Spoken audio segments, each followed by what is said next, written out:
قرآن کریم نبی کریم صلی اللہ علیہ وسلم پر نازل ہوا۔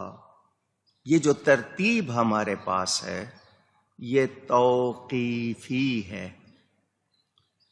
شاید یہ لفظ آپ کو عام طور پر سننے کو نہ ملتا ہو، توقیفی۔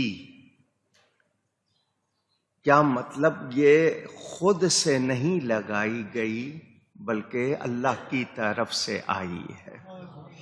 حضور صلی اللہ علیہ وسلم صحابہ کو فرما دیتے تھے یہ آیت وہاں لگے گی، یہ آیت وہاں لگے گی۔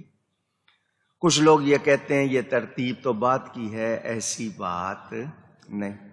نبی کریم صلی اللہ علیہ وسلم دور فرماتے تھے، یعنی قرآن کریم جبریل کے ساتھ آپ پڑھتے تھے، جبریل سنتے تھے، جبریل پڑھتے تھے، آپ سنتے تھے۔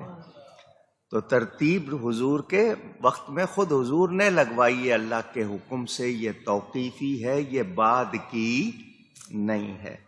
کچھ لوگ جو اعتراض کرتے ہیں ان کے علم میں یہ بات نہیں۔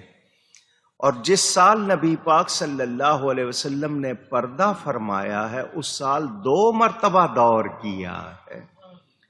تو کوئی یہ نہیں کہہ سکتا کہ یہ ترتیب بات کی ہے یا آیتیں کم زیادہ ہو گئی ہیں، ایسی کوئی بات نہیں۔